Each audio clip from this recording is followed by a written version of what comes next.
Welcome to our channel, all friends. If you are new to my channel, please subscribe my channel and press the bell icon to stay update for new videos. Thanks. Let's start new video. As usual, I was busy with household chores when I began to hear the voices of my father-in-law and mother-in-law. Like always, my father-in-law was teasing my mother-in-law. She had grown quite old, but still, my father-in-law would constantly trouble her. He wouldn't leave her alone. Sometimes I would get very angry at my father-in-law, whose youth seemed never ending, and instead of fading, it seemed to be increasing. He didn't even consider that his children had grown up, and now there were daughters-in-law in the house. He was still preoccupied with fulfilling his own desires and never cared about the time or place. Often he would start saying such things in front of us that would make us feel embarrassed, but he would never feel ashamed. Age should bring a sense of maturity to a person, but the older he got, the more shameless he became. He didn't care about any member of the family. Even now, he was asking her to go back to the room. My mother-in-law reluctantly went to the room as per his request. After she left, I took a deep breath and glanced at my husband, who was busy with his laptop. He had heard their conversation clearly, but for now he was behaving as if he hadn't heard anything. I didn't think it was worth bringing up the matter again and decided to let it go. A few days later, my husband had to leave the country for an urgent work matter. I had planned to go to my mother's house and stay there for a while. However, my mother-in-law suddenly fell ill. Her blood pressure had spiked, which caused her health to deteriorate. The doctor kept her in the hospital for a few days for observation. During her stay, my father-in-law was restlessly wandering around. Even in the hospital, he would wait outside our room, and I started to feel increasingly irritated by his behavior. It was true that he was her husband and had every right over her, but there should still be some decency, which my father-in-law seemed to have no concept of. Soon, the entire hospital staff became aware of his behavior, and they decided that it would be better to discharge my mother-in-law as soon as possible so that he could leave too. That day, another secret was revealed to me. My father-in-law didn't stop eyeing others inappropriately. I had thought his behavior was limited only to his wife, but that was only my assumption. He had even harassed a nurse. Fortunately, the nurse was decent and timid, so she didn't make a fuss. If it had been someone bold, she would have certainly reported him to the police, leading to another embarrassment for us. I didn't know what kind of youth my father-in-law had that never seemed to end, but was only growing stronger by the day. Now he was starting to look at other young women, and it made me extremely angry. When I told my husband about this, he scolded me instead and said, "Why are you always behind my father? I'm telling you for the last time, don't speak about him like this in front of me or you'll regret it." I listened to him patiently and didn't say anything because I could tell he was already angry. I decided not to argue and ended the conversation. At that moment, it was just me, my mother-in-law, and father-in-law at home. The rest of their children had gone to their own houses, and one of their children was in the hostel. The house was eerily quiet, and a strange feeling of misfortune hung in the air. I missed my husband dearly and was getting bored. At first, I thought about going outside to watch TV, but then I remembered my father-in-law and decided against it. I didn't want him to do something inappropriate again or say something that would upset me further. After the recent scolding from my husband, I didn't want any more trouble. I had barely been sitting in my room for a short while when suddenly, someone knocked at the door. I was surprised to see who it could be at this hour. When I opened the door, my father-in-law was standing there looking at me with strange eyes. There was an unusual glint in his eyes, and I couldn't hold my gaze for long. I respected my father-in-law deeply and considered him like my own father. However, seeing his behavior, it seemed like something else was going on in his mind. The lust shining in his eyes was clearly visible to me.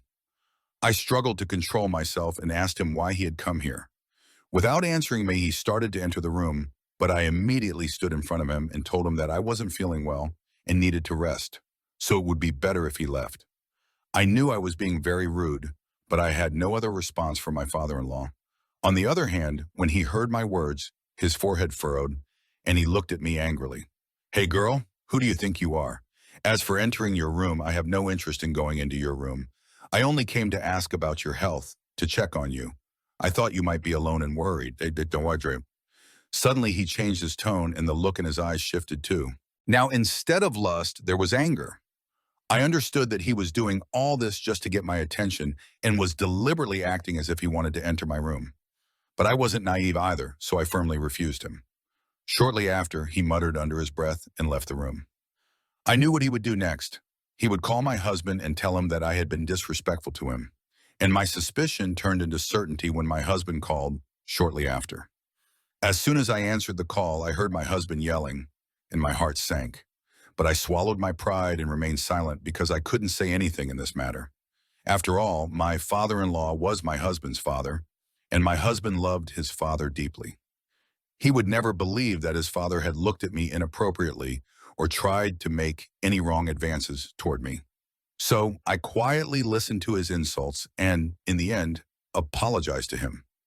I even told him that I would apologize to my father-in-law the next day. My husband was surprised at how quickly I agreed, and he hung up the phone abruptly.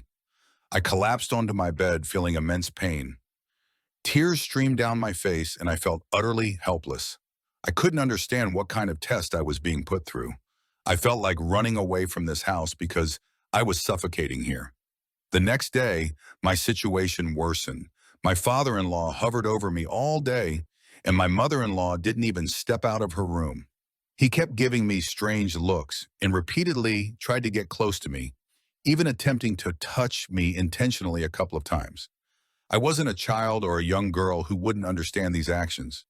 I was a married woman, and I clearly understood my father-in-law's words, actions, and glances. I quickly finished my chores and retreated to my room. After that, I tried not to leave my room. A long time passed, and suddenly there was a knock on my door again. When I opened it, my mother-in-law was standing there. She looked much weaker than before. Seeing her there, I led her into the room. She entered and sat on the bed, bursting into tears. Seeing her cry like this, I became worried and tried to calm her down. But no matter how much I consoled her, she wouldn't stop crying. Then she told me that my father-in-law had started distancing himself from her and was being very rude to her.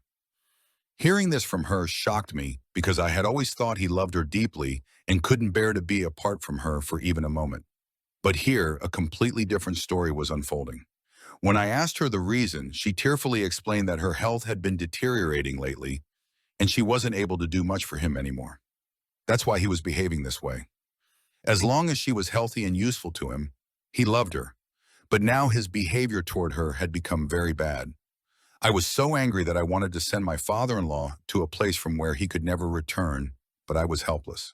I couldn't do anything except be angry. I had no other option. I comforted her and told her not to worry, that everything would be fine and she would recover soon. Then this whole situation would end too. Hearing my words, my mother-in-law seemed a little reassured. After that, she sat with me for a long time, talking and sharing stories from her childhood. I felt so sorry for her. She was such a good, kind, and noble woman, while her husband was the complete opposite. But now all we could do was feel sorry. There was nothing else we could do. I spent the entire night awake because there were 2 knocks on my door during the night. I knew it was my father-in-law, so I didn't open the door or make a sound.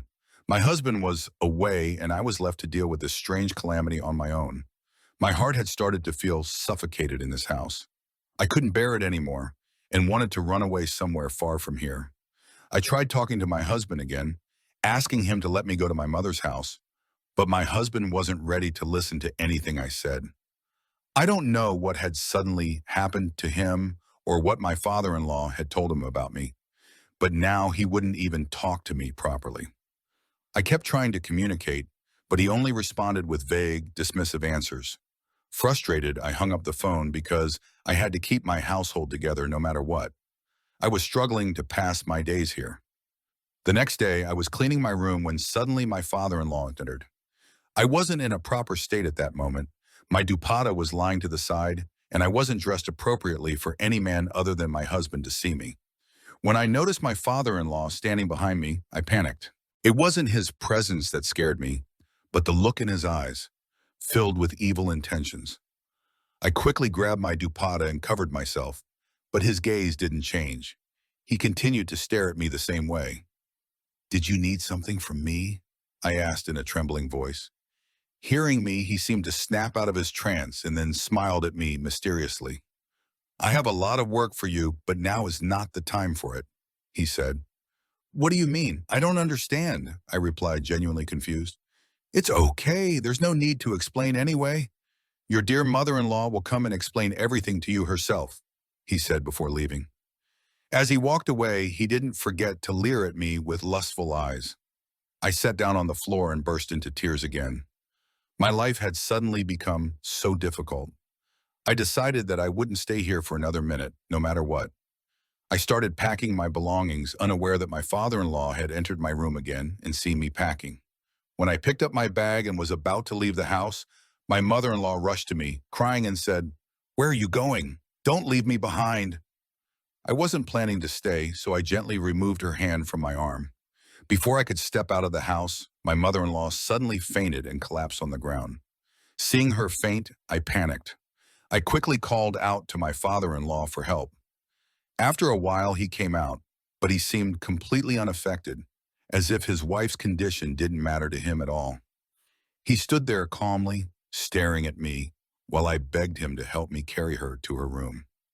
That day, I felt immense sorrow for my mother-in-law for the first time. With my father-in-law's help, I supported her and took her to her room. Even during this, he didn't miss the chance to touch me inappropriately, and wherever he touched me, I felt a burning sensation. I was barely holding myself together. I was sitting there trying to bring my mother-in-law back to consciousness when suddenly my husband called. My phone was on the table, and without my permission, my father-in-law picked it up and told my husband, "Your mother has fainted." Hearing about his mother's condition, my husband became worried, but soon his worry turned into anger when my father-in-law added, "Your wife is the reason she fainted. She was about to leave the house. If she hadn't planned to leave, your mother wouldn't be in this state." Hearing this from my father-in-law felt like the sky had fallen on me. I hadn't expected this from him at all. My husband, who was already upset with me, stopped talking to me completely. The next 2 days passed in silence.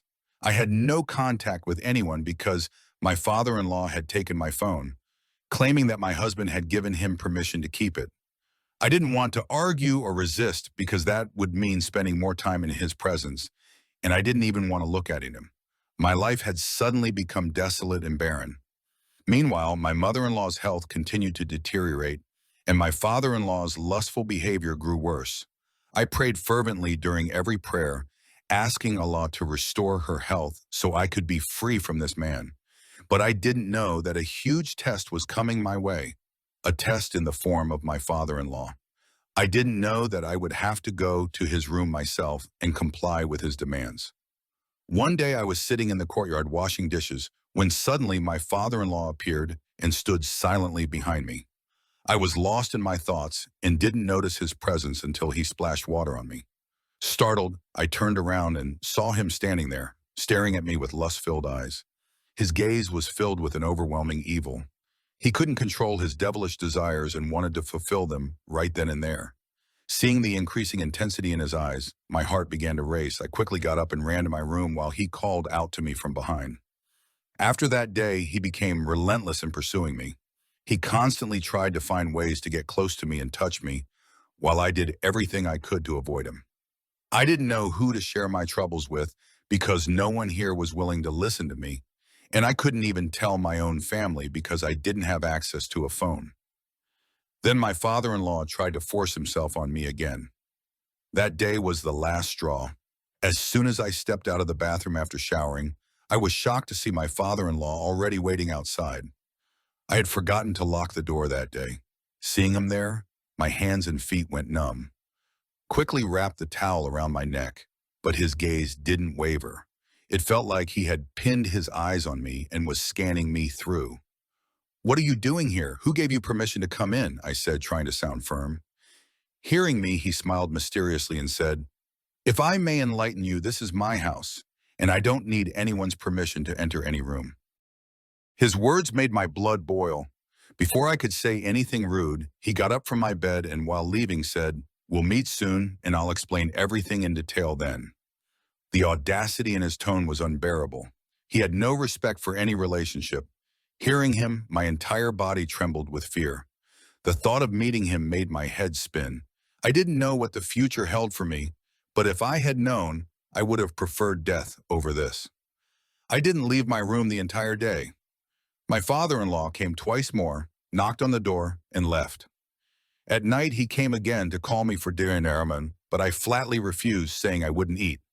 Hearing this, he laughed softly and said, "You'll face difficulties later, so it's better not to act stubborn now and come eat." I was desperate to run away, but the more I tried to escape this situation, the more I got trapped in it. Later that night, there was another knock on my door. This time, it was my mother-in-law. Hearing her voice, I quickly opened the door. She was crying and hugged me as soon as she saw me. "Something has happened to your father-in-law. Go and check on him quickly," she said. Without thinking, I rushed to his room, forgetting for a moment that he was a predator who would go to any lengths to get what he wanted. As soon as I entered the room, I heard the door close behind me. I turned around and saw my father-in-law standing there. On the table, a phone was recording a video. He had clearly planned this to blackmail me later.